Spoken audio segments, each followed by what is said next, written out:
precisamos acompanhar durante um ano e meio, 2, para que ela se sinta confortável, para conseguir trazer essas situações. Né? Então, assim, não é às vezes em um contato ou 2. Então, que esses profissionais que acompanham essas famílias, que acompanham essas crianças, que a palavra e que o relatório deles possa ser considerado, sim. Né? Isso é importante. Mas eu falo, eu abro a ressalva, eu me preocupo com a qualificação desses profissionais que estão instituídos nesses espaços e a gente vê circo dos horrores. Tá? Então, acho que a gente tem que pensar nisso também. Eu parabenizo muito a Defensoria Pública, e aqui em Santo André, nesse sentido, de criar esses espaços de debates, porque se a gente ficar só na esfera da defesa individual, as coisas não avançam, e essas coisas não se resolvem. Eu vi, assim, a importância que teve, a repercussão que teve quando se fez a audiência pública no sentido da revista íntima, né, que foi falando um pouco da Fundação Casa. O que veio aí de resultado não nos contenta e não nos satisfaz, eu não vou nem entrar nesse mérito, mas a gente estava falando que a gente espera que tenha segundo round aí, né, dessa questão. Mas é um espaço assim, porque realmente essa contestação, nós problematizarmos essa questão, que a gente consegue talvez brecar esse processo, ou pelo menos aprofundar e encontrar uma forma mais viável aí de conduzir essas questões. Tá? Então, eu parabenizo muito pela iniciativa e eu estou achando muito louvável, pleno sábado de manhã, tantos profissionais e pessoas estarem aqui para se debruçar sobre questões importantes. Que isso eu vou dizer uma coisa, porque a gente também viaja pelo Brasil. Nós não encontramos isso em outros locais. É a primeira vez que nós estamos no... Aliás, ninguém quer fazer de sábado, já começa por aí. Então, quando nós vamos em algum lugar, está sempre vazio. Então, assim, a gente vê o envolvimento das pessoas que estão aqui com essa questão. E isso é muito importante. Então, eu agradeço pelo convite e eu agradeço pela oportunidade da gente poder trocar, tá bom?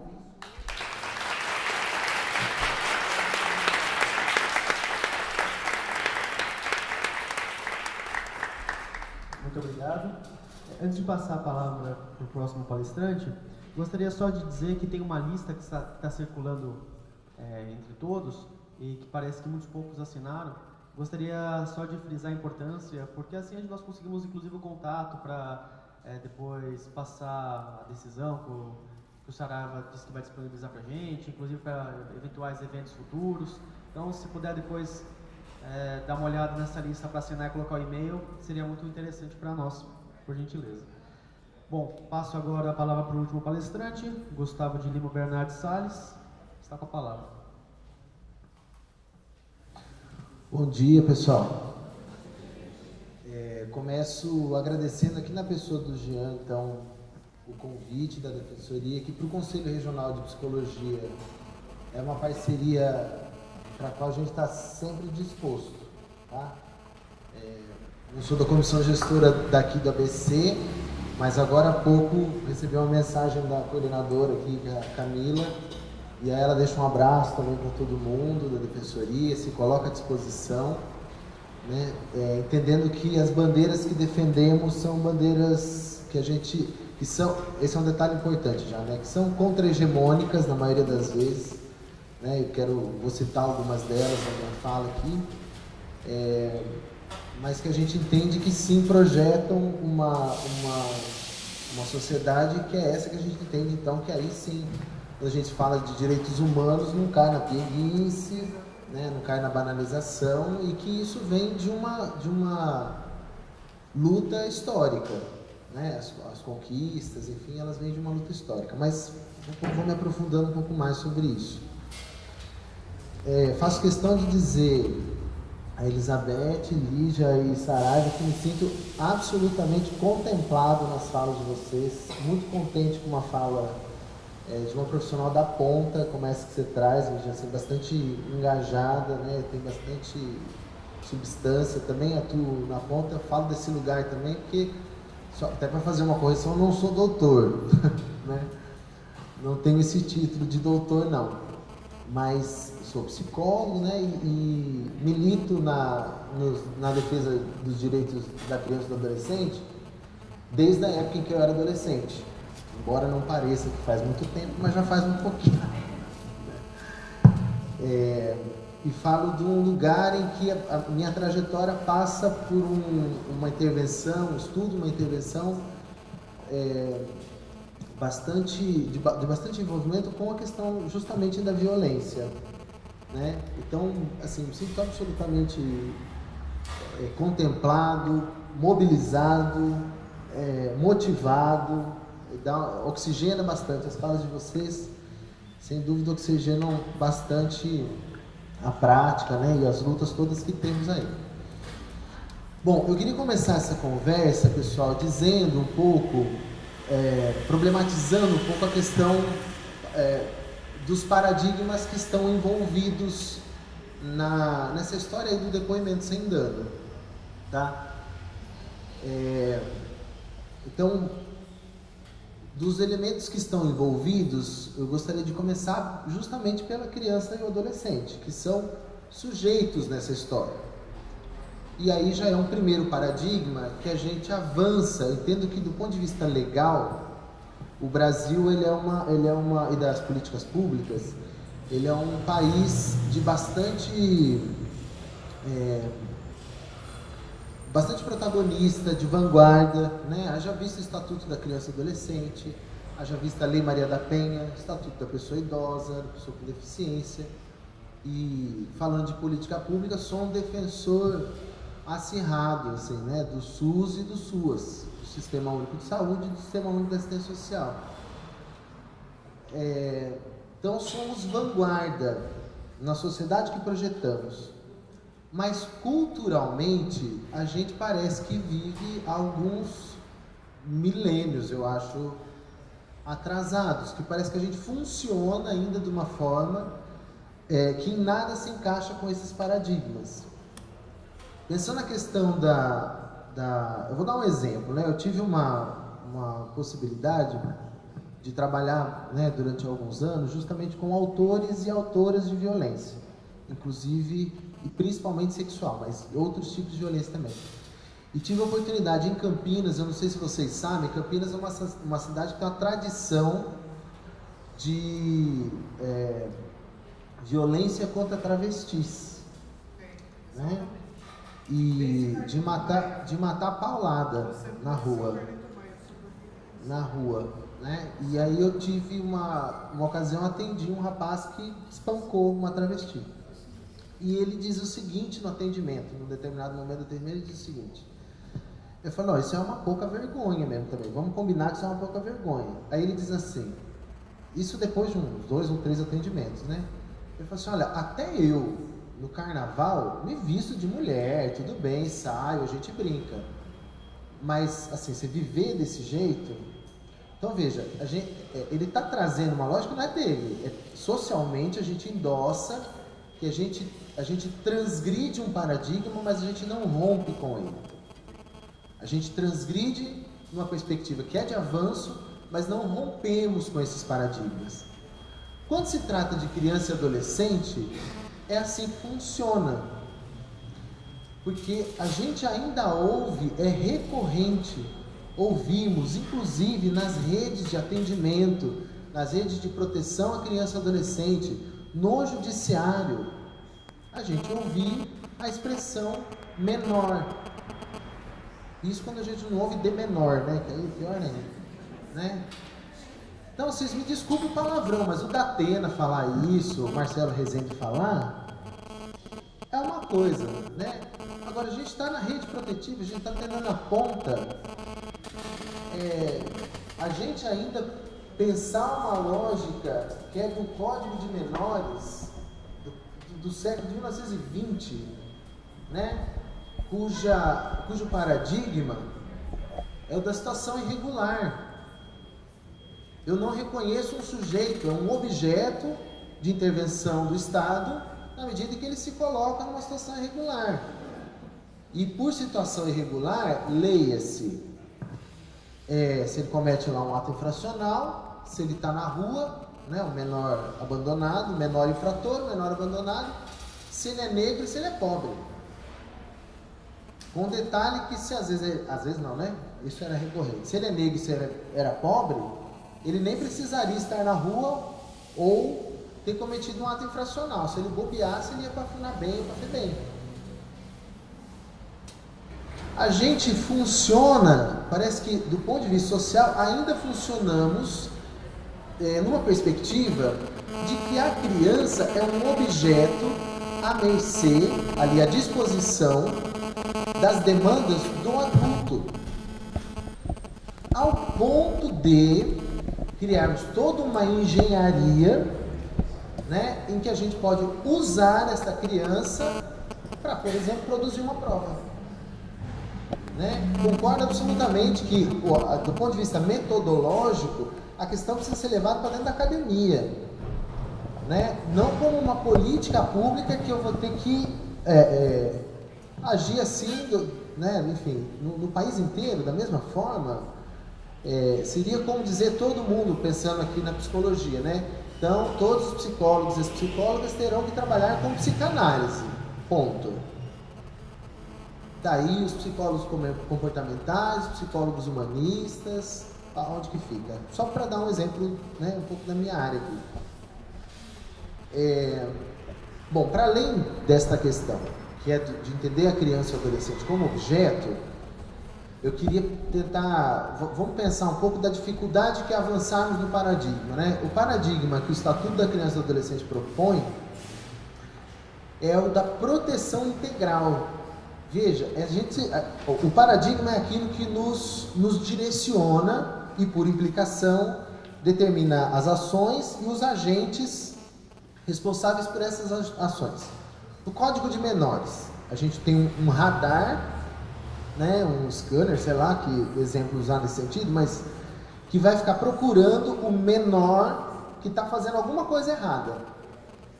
Se ele não está fazendo a coisa errada, dentro lá de um padrão, né, de uma escala moral, inclusive, que vai determinar o que é certo e errado, tudo bem, passou batido. Entrou e fere qualquer coisa que é da conduta moral, aí eu olho para ele, né? Quem é o agente que determina o que vai acontecer com essa criança, com esse adolescente? O juiz, ponto. Ele decide a cabeça dele o que ele vai fazer, né? Ah, mas tem um respaldo legal, a gente sabe que historicamente isso não foi exatamente assim, né? A questão foi muito arbitrária durante muitos anos, haja vista a necessidade de se rever tanto o paradigma quanto a própria legislação. Em 1990, temos então o Estatuto da Criança e do Adolescente. Um soco no estômago de uma sociedade que é absolutamente conservadora. Né? O carnaval acontece aqui, mas a gente... Bom, tem bastante exemplo aí do conservadorismo do Brasil. Vou citar alguns mais para frente. A gente diz assim, olha, em vez da gente ir para cá, ficar olhando para a criança e adolescente só quando ele está numa situação irregular, eu vou virar para o lado de cá, vou virar totalmente o leme e vou olhar a partir de uma perspectiva da proteção integral.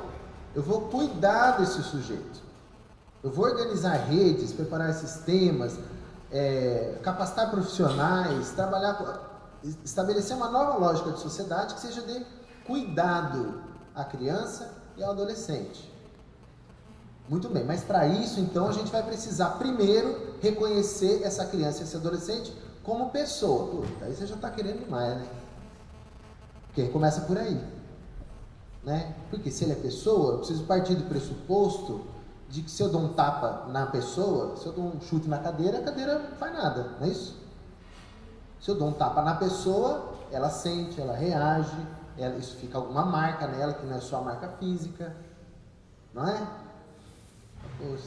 Você já está querendo demais, né? Conhecer a criança como pessoa, o que mais você quer, né? Então, além de pessoa, a pessoa sujeito de direito. Pronto. Agora vai virar várzea, porque sujeito de direito, né? Quer dizer que eu não tenho mais o direito de bater na criança, por exemplo?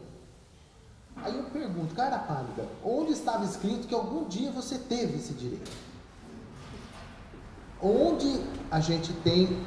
Veja, tem um discurso bastante recorrente e que me parece que sustenta de alguma forma, ou pelo menos dá algum gás no debate das pessoas que defendem redução de maioridade penal. Quer dizer assim, olha, o Brasil é o único país no mundo em que adolescente pode matar, pode sequestrar, pode estuprar, matar, sequestrar e estuprar, e não acontece coisa alguma. E aí toda vez que alguém me comenta alguma coisa dessa natureza, eu pergunto assim, onde você viu que está escrito que pode? Onde está escrito isso? Né? A gente tem que apertar o pâncreas para não ter uma síncope na hora, né? Onde está escrito que eles podem? Primeiro, não podem.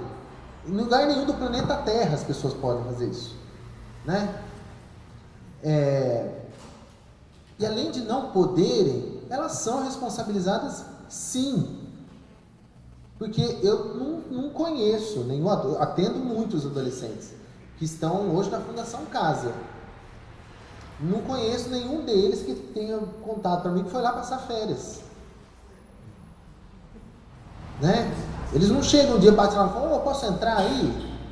Né? Queria passar uns 6 meses, aí 1 ano. Né? No ano passado, um adolescente foi parar no Hospital Mário Gatti, lá em Campinas, com um traumatismo craniano, ele estava em coma. Né? Porque ele escorregou no banheiro, bateu a cabeça, deve ter sido, né? Obviamente. E agora, algumas semanas, há menos de um mês atrás, um adolescente veio a óbito, porque engoliu uma bolinha de rolon, de desodorante rolon. Acho que ele estava brincando, né, com a bolinha de rolon, achou que era chiclete, deve ser, né? O que a gente espera quando a gente fala que eles não são responsabilizados, que eles podem, né? Bom, então, por etapa, né? Já que a gente vai mudar esse paradigma, vamos falar de criança e adolescente na lógica da proteção integral. Então a gente vai olhar para eles agora como pessoas, em uma situação, tem uma expressão no Estatuto da Criança e do Adolescente, que é a expressão peculiar, né? Em situação peculiar de desenvolvimento. Cuidado, a gente adulto, com essa expressão peculiar. Às vezes a gente usa isso em nosso favor. Esse peculiar a gente subestima, inclusive, a capacidade da criança de dialogar, né? E aí depois falo da questão, né, do sujeito de direito. E por último, a criança e o adolescente passam a ser prioridade absoluta. Aí a gente fala, não, isso aí a gente pode dar um jeito. Faz o seguinte, quando chegar lá na defensoria, a gente passa ela na fila, pronto. Se é criança e adolescente, vai primeiro. Isso é gentileza, é outra coisa, eu acho. Né? Prioridade absoluta significa recurso público com prioridade. Quanto que a gente investe em infância e adolescência? Né? Quanto que a gente se organiza e se prepara enquanto sociedade, nos espaços de controle social,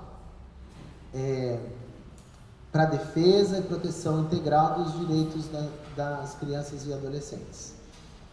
Este dado, tem outros, né? Mas este é um dado, por exemplo, que pode nos dar medida do quanto o Estado viola direitos. Agora, é muito fácil para a gente, quando está lá na ponta, atuando com as famílias, quando a gente está, por exemplo, no conselho tutelar, quando eu sou psicólogo, quando eu sou psicóloga, quando eu sou assistente social, né? Ou seja, quando eu tenho uma relação vertical em relação à família, ou me coloco numa relação vertical em relação à família, e aí eu observo na família alguma violação de direito, a mãe é negligente, o pai bate, sei lá, uma coisa nesse sentido, sair esmirilhando a família, né? Olha, se o senhor não trouxer aqui, eu vou ter que chamar o conselho tutelar aqui. Agora, quando a escola viola direito, a gente chama o conselho tutelar, não? Quando é o centro de saúde, né? Quando é o gestor público, e quando é o gestor público, então? Né? Campinas também, a gente tem história aí de merenda que começa a sumir no caminho aí. Aí parece que a gente não tem essa... E aí eu entro num outro paradigma. Então, estou falando da criança e adolescente, que me parece que não avançamos. A gente ainda trata criança e adolescente como menor, tanto que tanto a gente acha isso, que a gente quer criar um mecanismo, uma tecnologia, para que a criança passe a falar essa história do ventríloco, né? Eu acho interessante essa analogia. Para que a criança possa dizer coisas na nossa linguagem, quando tem que ser o contrário. Tem que ser o contrário. Se a criança, a gente falou aqui, né? Mas a criança tem o direito de dizer, e fico muito contente com a sua fala, Lígia. O direito dela é de ser ouvida. É diferente a lógica. Percebe que a lógica é diferente? Porque dizer, gente, eu posso ficar papagaiando aqui um monte de coisa aqui, se ninguém está me ouvindo, não é? E a criança diz. O problema é que a gente não dá legitimidade àquilo que ela diz no tempo dela. Se a gente trabalha, uma das defesas que faço é que qualquer lugar em que se receba para um atendimento de qualquer natureza, escolas, seja na educação, na saúde, mesmo na segurança, né, pensando nas delegacias especializadas e tudo, na assistência social, enfim, qualquer lugar que se receba crianças e adolescentes, as pessoas precisam ter um mínimo de preparo para esse tipo de escuta. A defesa que faço não é que esse mínimo de preparo seja para o psicólogo, para assistente social, ponto, porque são a bolacha mais gostosa do pacotinho. Não, é tia da cantina, é o cara que fica lá na portaria, porque quem vai escolher a quem dizer da violência que ela sofreu é a criança.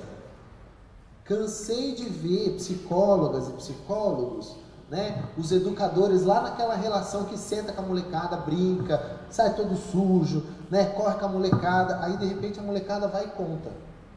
Aí o psicólogo, mas a psicóloga sou eu tenho que falar pra mim. Ora, se você fica lá dentro da sua sala, né, com ar condicionado, não sei o que, você não vai lá nem conversar com a criança, sinto muito. Ela não vai te procurar mesmo, ainda bem que ela não te procura, inclusive, né? Agora, uma coisa é esta primeira escuta. Como é que eu recebo, acolho essa escuta? Não direciono essa escuta. Tem muitas coisas que me parecem ser abordadas nesta tecnologia do depoimento sem dano, que tem muito mais a ver com fetiche. Eu ia trazer alguns exemplos de Campinas, mas vou pegar uma fala que saiu aqui da mesa, né? Quer dizer, o que interessa é efetivamente saber se o pênis do cara estava duro ou estava mole? Interessa para quem isso? Para quem que isso interessa, se não ao nosso próprio fetiche? Né? Esse tipo de detalhe, se a gente quer saber, a gente pode procurar em livro que tem escrito, de pessoas que atendem, inclusive complicações do crânio, né? De pessoas que atendem, fazem essa escuta e dentro dessa escuta sistematizam uma leitura dessa escuta, que se desdobra em procedimentos de cuidado, não é? Então, se me interessa saber detalhe, eu posso ler com quem já está na ponta trabalhando, né? E tem um vínculo com a criança, preservou esse vínculo, não precisa escrever o nome da criança. Eu não preciso submeter a criança a um procedimento que vai atender a um fetiche que é meu. E aí a gente entra num campo muito espinhoso, muito espinhoso.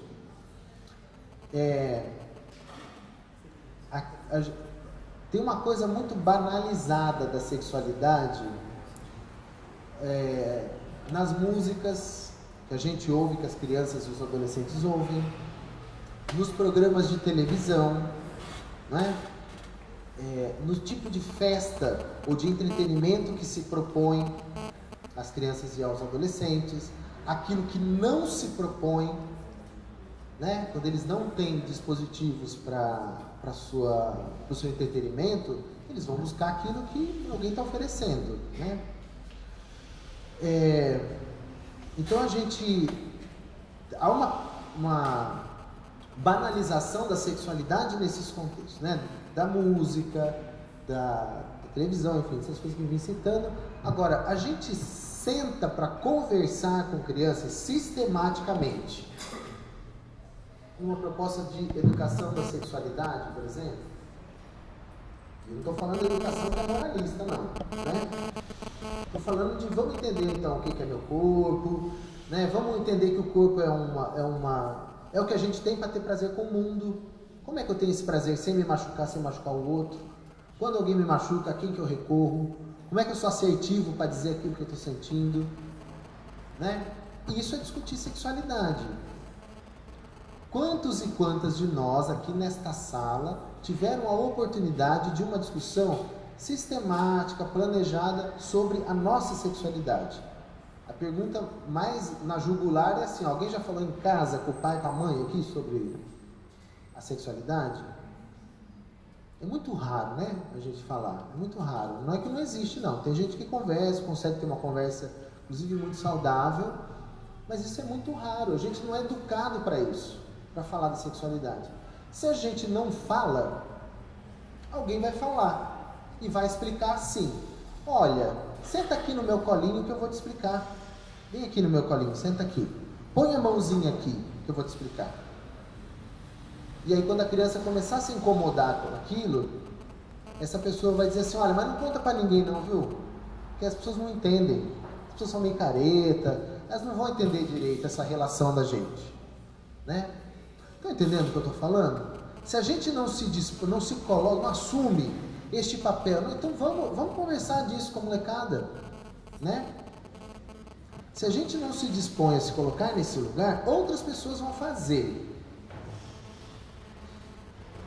Agora, quando a gente se coloca, elas vão dizer, inclusive, de situações de violência que elas passaram. Se eu sou um psicólogo, ouço de uma situação de violência, notifico isso, faço um relatório técnico, subsidio a partir, né, de um atendimento, de um trabalho sistematizado, planejado, com referencial teórico, com metodologia devidamente esclarecida, e subsidio um conselho tutelar, ou ainda que seja lá num processo criminal de alguma forma. Por que eu preciso mesmo ouvir a criança de novo?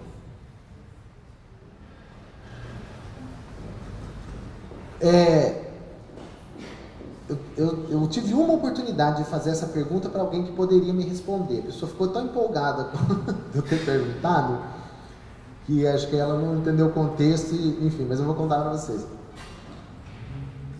Uma vez eu conversei com um rapaz que trabalha na polícia, e aí discutindo essa história de depoimento sem dano, eu falei assim, ó, explica um negócio para mim. E assim, a discussão, por isso que eu falo que acho que ele se empolgou de responder, né? A discussão da gente era sobre depoimento sem dano, porque ele entendia que a defesa que eu estava fazendo significava legitimar a impunidade. Eu falava que não é isso, enfim, essa conversa que a gente está fazendo aqui agora. E aí, uma pergunta para ele assim: escuta, quando tem um homicídio, como é que você faz para trazer a vítima de volta e escutar dela como que o homicídio aconteceu? Aí, não entendendo a ironia da pergunta, ele começou a me explicar de fato do homicídio, como que é feita a investigação. E ele ficou tão encantado, acho que ele esperou a vida inteira alguém perguntar aquilo para ele. Eu falei, tá bom, não vamos falar disso, né? Mas, entende? Acho que a gente pode, e não só acho que a gente pode, a gente já tem outros mecanismos, outras tecnologias, outras estratégias muito mais producentes para que essa informação chegue onde tem que chegar, sim, de forma consistente. De forma consistente. Fico aqui, enquanto for oportuno, vou fazer aqui a referência ao que a Lígia está trazendo. Né? Tem acúmulos muito interessantes das pessoas que estão lá na ponta trabalhando, que conseguem fazer essa escuta, conseguem sistematizar essa escuta e subsidiar quem precisa ser subsidiado. Não é? E aí, quando a gente fala em depoimento sem dano, a gente esbarra num outro paradigma, que é o paradigma da violência. E aqui eu vou recorrer a Maria Amélia Azevedo e Viviane Guerra, quando elas dizem que a violência, ela se estabelece nas relações que são assimétricas. A violência é um exercício de poder dentro de uma relação assimétrica, né? E ela não se caracteriza nesse... se ninguém ouviu nada que eu falei até agora, presta atenção nisso, hein? A violência, ela não se caracteriza necessariamente pelo dano. eu ser violento, eu não preciso causar um dano com alguém para ser violento. Vamos fazer um exercício muito rápido aqui? Se eu começar a xingar vocês aqui na sala, né? Sei lá do que, começar a ofender as pessoas que estão aqui na mesa, que estão aí, né, na conversa e tal, e provavelmente com um público desse tamanho, vai ter gente que vai dizer assim, bom, Gustavo, não sei como que esse sujeito foi parar no Conselho de Psicologia, né? Porque eu não sei o que ele está fazendo lá. Porque o cara está fora do cabo e já, né? Ele precisa de cuidado também, né? Outras pessoas talvez se ofendam, levantem, saiam da sala e na segunda-feira venham aqui bater na defensoria e fazer a sua queixa formalmente. Outras pessoas pode ser que comecem a chorar e se ofendam e comecem a chorar, se de alguma forma se desorganizem, se desestabilizem. Outras pessoas podem ser que queiram me bater. Levante aí e já vem direto aqui e partir para agressão. São reações diferentes, não é? E possíveis, concordam? Independente da reação, deixa de ser violento eu ficar xingando vocês? Então, por aí que a gente precisa problematizar essa história de depoimento sem dano. O protocolo apresentado aqui no estado de São Paulo, 2010, 2011, não lembro direito, mas esse protocolo foi apresentado aqui em São Paulo, ele basicamente tratava de um fluxo de atendimento. E o argumento principal era dizer assim, olha, a gente quer reduzir o número de vezes que a criança fica repetindo. O argumento principal era esse. Colocava o CREAS num lugar daquele fluxo absolutamente equivocado, no meu entendimento, que era justamente esse da inquisição, né? E trazia essa justificativa de que a criança está ouvindo muito, está falando muitas vezes de algo que lhe causa um sofrimento, etc. Gente, fluxograma é uma discussão para ser feita com a rede, não imposta à rede. Se isto é importante, e defendo que é absolutamente importante, não é? Eu preciso colocar a rede de serviços da assistência, enfim, todo mundo que está envolvido no sistema de garantia de direitos, as redes de assistência, saúde, etc., no mesmo lugar para conversar, e eu não tenho que ficar jogando tijolo no Conselho Tutelar. Eu tenho que dizer assim, Conselho Tutelar, diz para o que você está trabalhando à luz de que perspectiva daquilo que é o seu papel?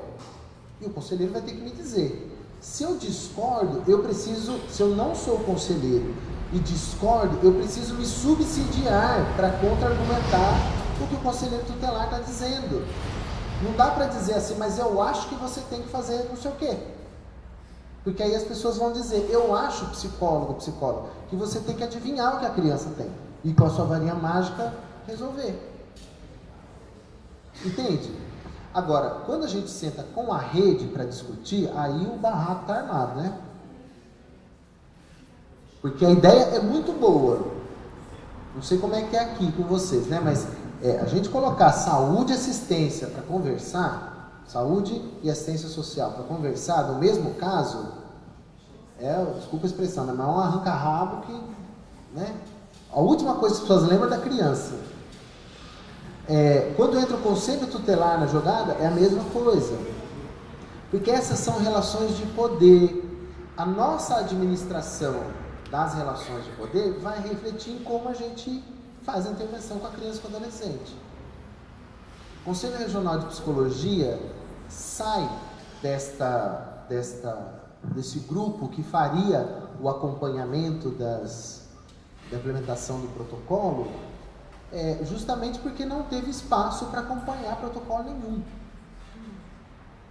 Isso foi um engodo, me permito dizer aqui. Tá? E para encerrar, queria contar para vocês uma história. Espero que a gente possa continuar discutindo essas questões depois. Mas quero contar para vocês uma história. Eu acompanhei, num destes municípios que estavam no protocolo, né? 2 deles são da minha região. E num deles eu fui visitar a sala, fui conversar com a equipe técnica, né? Conheci o juiz que montou a sala lá no judiciário. E vejam, o argumento, como a coisa sai furada, né, gente? É muito frouxo aquilo que sustenta a defesa, né? Então, de que precisa ser mantido isso, que tem que funcionar no Brasil inteiro e tal. Muito frouxo.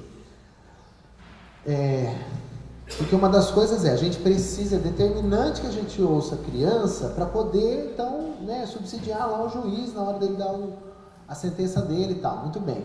Se equipou aquela sala maravilhosa, até a gente dá vontade de sentar lá e ficar lá na sala, tão acolhedora que foi a sala.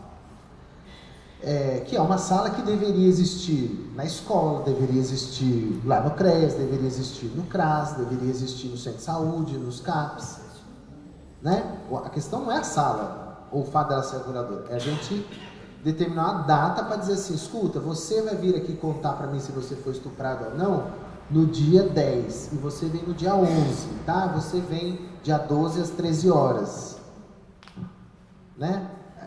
É um exercício de empatia, simples assim, a gente se colocar no lugar da criança para pensar quanto que eu programo para falar com alguém do que eu sofri uma violência. Bom, o relato que eu tive foi esse, escuta essa história, que na sala lá em Campo, nessa sala,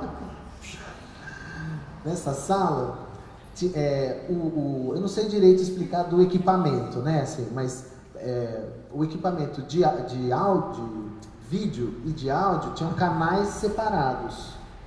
Então, eram canais separados. E tinha o telefone. A ideia era que o telefone, as pessoas, então, numa outra sala, ficavam acompanhando ali aquela sessão com a criança.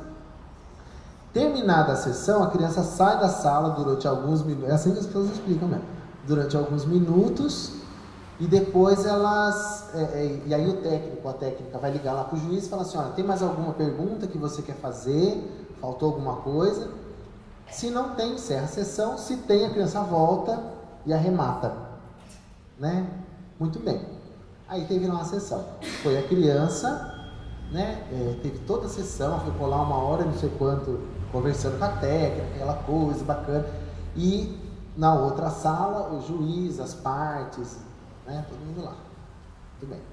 Aí deu esse tempo, a técnica fez lá as intervenções, enfim, e a criança sai da sala. Aí ela pega o telefone e liga lá para o juiz. Fala assim, olha, e agora? A gente já terminou essa primeira parte, tem mais alguma dúvida? Tem algo que o senhor gostaria de dizer, né? Para a gente encaminhar? Ele falou assim, eu só gostaria de dizer que o áudio ficou desligado.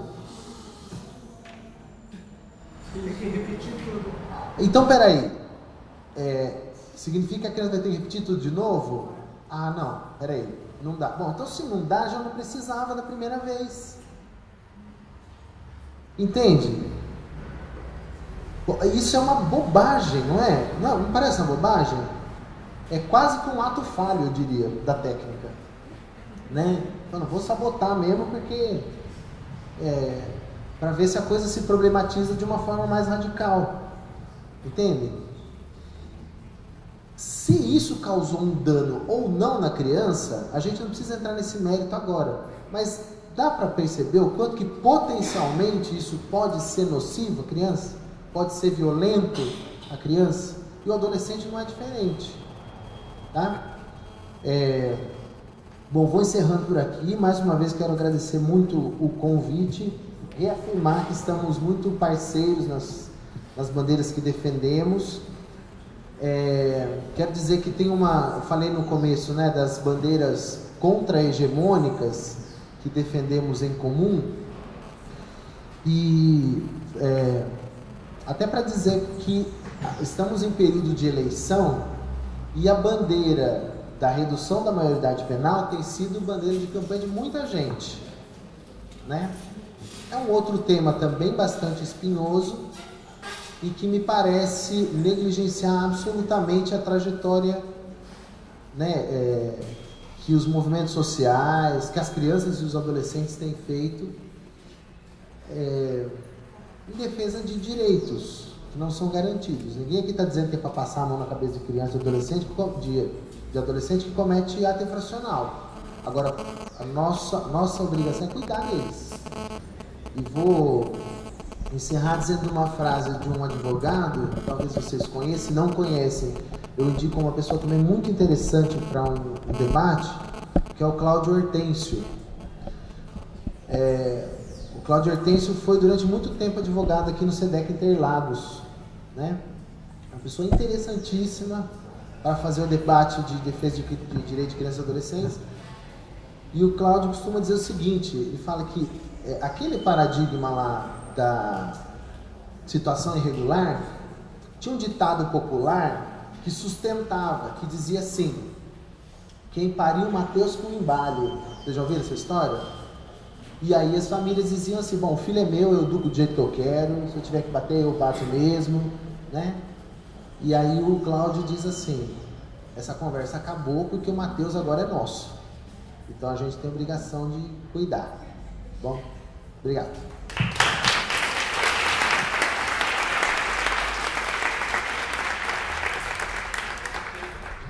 Eu agradeço a fala de todos que estão aqui na mesa. Acho que atiçaram bastante o debate que a gente pode travar a partir de agora.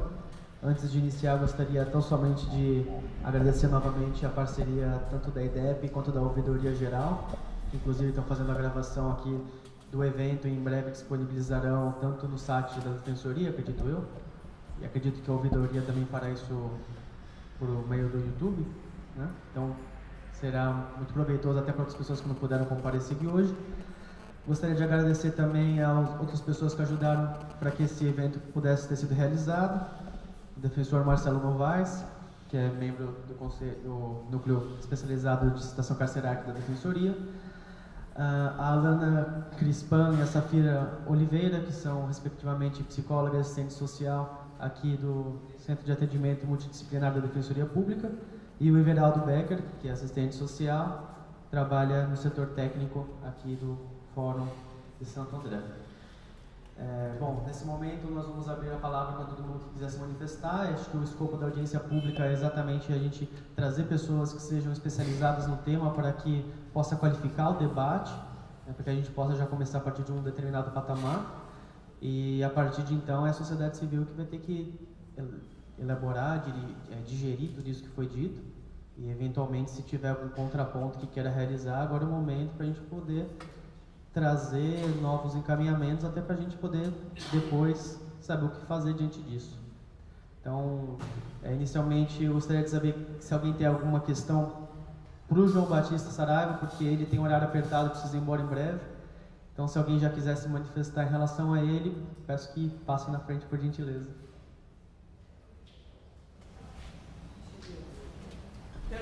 Então,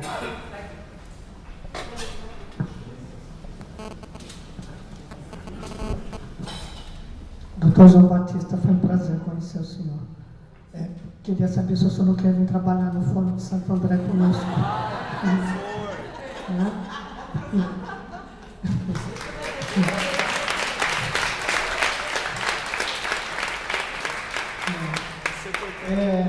Eu tive o desprazer de trabalhar com inúmeros juízes, porque assim, eu trabalhei com médicos muitos anos. Os médicos acham que são Deus, o juiz tem certeza que é, né? O senhor e outros são raríssimas exceções, né? Eu trabalho no Poder Judiciário há 20 anos e discutir o depoimento sem dano é inviável no sistema de trabalho dos assistentes sociais e psicólogos judiciários, por questão de espaço que nós não temos, né? Pelas questões éticas, não vou nem dizer as salariais. Discutir depoimento sem dano é a mesma coisa que discutir a redução da maioridade penal. Eu digo que são os 3 T's: tíbio, tosco e tacanho. Quem defende esse tipo de posicionamento, né? A Beth fala do irracionalismo, mas eu que conheço um pouco a linha do direito, Eu lembro sempre do positivismo jurídico, né? Que as pessoas ocupam peças-chave, né? E que as pessoas são mais objetos do que sujeitos. E eu defendo uma outra linha do irracionalismo do Max Weber e dos neokantianos alemães, que defende um posicionamento todo contrário, baseado na questão mais humanista do trato da pessoa humana, né? E que eu acho que dentro da linha do direito, a linha dos neokantianos até hoje não entrou na cabeça, né? De quem detém, dos senhores juízes, promotores públicos e até advogados. Então eu me assusto quando encontro algumas exceções, porque vocês não são a regra, né? Vocês são a exceção. Então eu fico como a Beth, eu não acredito, acho que sou mais pessimista que ela.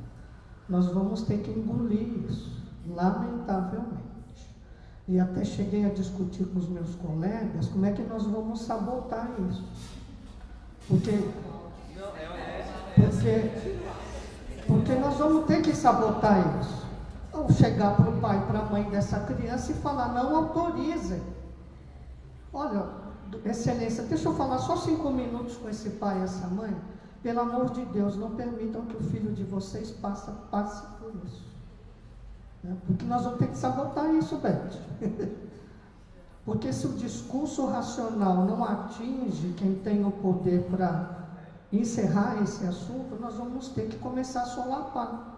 Usar aquelas técnicas de guerrilha que o Lawrence da Arábia usava contra os árabes, contra os turcos, na Primeira Guerra Mundial. Né? Começando a sabotar esse trabalho pelas beiradas,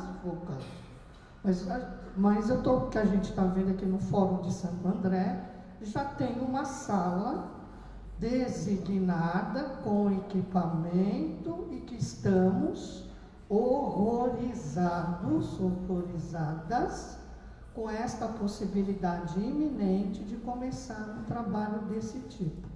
E 2 colegas fazendo esse curso da SHIELD. Essa história do tribunal usar dinheiro para pagar entidade internacional não é uma coisa atual, Beth. Em 98, o tribunal pagou uma organização francesa para vir dar um grupo de estudos que o tribunal mantém, que você sabe bem, na área de violência doméstica. Trouxeram psicólogos franceses, assistentes sociais franceses, pagos, quando no Brasil nós tínhamos profissionais altamente capacitados que podiam ir a esses grupos de estudo discutir a questão da violência. Por que trouxeram? Por que colocaram mais monitores nas nossas salas? O dono da minha sala eu desconectei e coloquei em cima do armário. Por que gastar dinheiro com isso? Porque essa necessidade de gastar de uma forma burra, irresponsável, com monitor e com esses equipamentos que, pelo que me disseram, vai custar 100 milhões de reais no estado inteiro. Então, é um pequeno desabafo.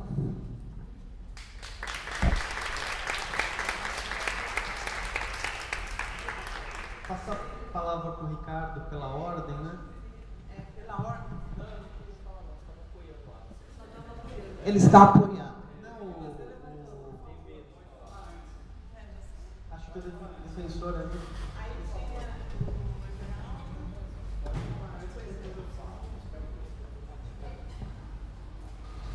Na verdade, pegar o doutor aqui ainda, né? Para mim, assim, está mais do que claro aquilo que a gente já falava, né, Beto? Esse debate ele tem que ser nacionalizado, né? Porque vai vir como política de Estado mesmo, né? E política para todo o país, né? Assim, de uma maneira muito desrespeitosa, que nega toda a produção do conhecimento, né? O judiciário, ele altera o procedimento dentro da política de proteção integral, né? Institui um serviço à revelia dos técnicos, tem as mínimas condições de trabalho, né? E aí chama atenção, né? Porque dinheiro para melhorar as condições de trabalho, onde no verão a gente tem que atender essa família numa temperatura de 38 graus dentro da sala, entendeu? O tribunal não diz que não tem dinheiro né? Mas se aparece dinheiro para implementar, né? Então assim, nós vamos ter que botar a mão no orçamento do tribunal mesmo, porque aquilo lá é público e a sociedade precisa controlar, inclusive, o orçamento do judiciário, né? Acho que a gente tem que sair daqui com alguns encaminhamentos, gente, tá? Porque senão nós seríamos engolidos, né? E assim, talvez em outro momento, no mais no final, não sei, Marcelo, a gente propõe aí a criação de um grupo de trabalho, tá? Que possa se articular e pensar outros eventos como esse, outras audiências, né? E aí, doutor, agora é a parte que talvez o senhor possa nos ajudar, né? De pensar uma rede mesmo nacional que se contraponha a essa política, né? E aí mobilizar, se o senhor puder nos ajudar a mobilizar seus contatos, aqueles que o senhor, né, tenha condições de dizer, não, isso também pode colaborar porque também se contrapõe, né? Porque vai ter que ser agora, a gente, a queda de braço, tá? Não sou tão pessimista, tá? Eu acho que essa história de que vem de baixo não me atinge, não cola, tá? Senta lá no ninho de formigas africanas para ver se não atinge. E a vontade política, ela é sempre fomentada pela mobilização da sociedade. Quando pegamos na sociedade, tá? Então assim, não sou tão pessimista, acho que a gente não pode desistir de lutar, né? Tudo aquilo que nós conquistamos com direito, que como direito, foi a partir de muita luta. E muita gente teve que morrer, inclusive, né, para nós conseguirmos, né? Então, vou muito na linha da Beth, assim, é difícil, mas a gente vai ter que resistir, tá? E os tribunais e o CNJ só vão recuar se nós conseguirmos mobilizar a sociedade para fazer a discussão. Porque se eles não tivessem medo da sociedade, eles não fariam na calada da noite, tá? Então, nós temos que pensar nesse processo de articulação. Quais são as organizações estratégicas que podem estar conosco, tá? No debate, tá? Porque só os nossos conselhos, das nossas categorias, né, a ASP não vai dar conta, só a defensoria não vai dar conta sozinho, né? A gente vai ter que estar ampliando aí esse. E vocês podem ter certeza, o Tribunal de Justiça não esperava que fosse acontecer, não esperava. E assim, nós aqui hoje estamos em torno entre 60 e 70 pessoas, eu esperava umas 30, tá? Mas o volume no Facebook e nos técnicos do Tribunal de Justiça foi muito grande, gente. Então, assim, tem um campo fértil para a gente se mobilizar. E a gente não pode perder essa oportunidade, tá? Não pode. Aí depois, mais para o final, surgiu agora, não sei, Jean, né, a formação desse grupo de trabalho, assim, que eu acho que a ASP tem que estar, a Defensoria tem que estar, o CRES tem que estar, o CRP tem que estar, né, aqui a Marinês com o CMDCL como governo local tem que estar, o CRAME tem que estar, alguém do Judiciário, se necessariamente tem que estar. E aqueles que quiserem se incorporar serão muito bem-vindos, tá? E já sair daqui com a data da primeira reunião, tá? Data da primeira reunião. E nós temos que emplacar ainda esse ano, se possível, outra audiência pública, tá? Na LESP, envolvendo a Assembleia, enfim, aí o grupo de trabalho vai também estar definindo. Por isso que é importante o e-mail de todos, porque a gente vai poder alimentar essa rede com as informações, tá?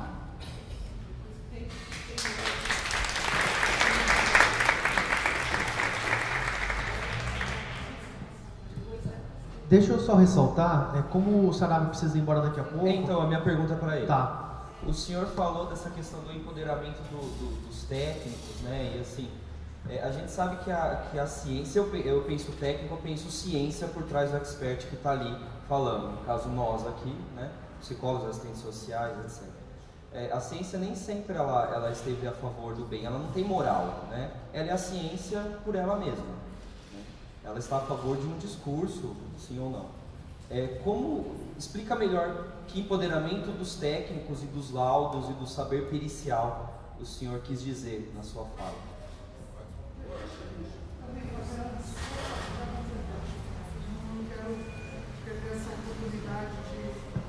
Está funcionando? De fazer duas observações. Ontem, na conversa com juízes, promotores e defensores em Taubaté, eles colocaram muito claramente assim: Uma questão é a proteção da criança, que todos nós aqui sobejamente falamos dela, que se dá no CRAME, se dá na rede, que nossos conselhos defendem, que todos defendemos. Outra é a colheita de prova que se dá na esfera criminal para fazer a responsabilização de alguém. E o depoimento sem dano, escuta especial, está dentro deste cadinho, que é a responsabilização, a colheita de prova. Então eu queria ouvir do Dr. Saraiva, se possível, se existe alguma forma dentro do direito, das leis, de preservar a criança de que seja chamada para fazer essa prova, de que sobre ela recai o ônus da prova. Porque a outra discussão da proteção nós vamos continuar fazendo, que precisa criar rede, que o Conselho Tutelar precisa ser envolvido, tudo isso que a gente falou. Mas eles insistem em dizer que o depoimento sem dano é importante porque a criança vai ter que ser ouvida de qualquer jeito, por causa do direito ao contraditório, então é melhor que seja dessa forma. Então isso eu queria escutar o senhor. E outra coisa, doutor Saraiva, a doutora Maria Regina Faes Zambuja nos ajudou e fez uma sugestão modificativa do Código de Processo Penal, que está excelente, que tem a justificativa, o artigo aqui, que eu quero passar para o senhor, tá? Porque a que está tramitando lá é a do doutor Daltoé, que é aquela horrível, que é a sala e tudo isso. A da doutora Maria Regina é a outra lógica, é ser ouvida de maneira, como sempre, que seja respeitados os laudos, que seja respeitados os estudos que são feitos, é o que ela escreve na justificativa, e no artigo ela diz: nas hipóteses em que as crianças e adolescentes desejarem ser ouvidos, caberá à autoridade judiciária, promotor de justiça e advogado, tratá-los com respeito e dignidade e reconhecimento à sua condição de pessoa em fase especial de desenvolvimento, assegurado o acompanhamento de advogado. Ponto. No CPP tem que ter esse artigo. Ponto. Não tem que falar de sala. Não é? Então eu queria que o senhor levasse isso, porque nós estamos tentando, via deputado Ivan Valente e até deputado Nilmário Miranda, de Minas Gerais, ver se leva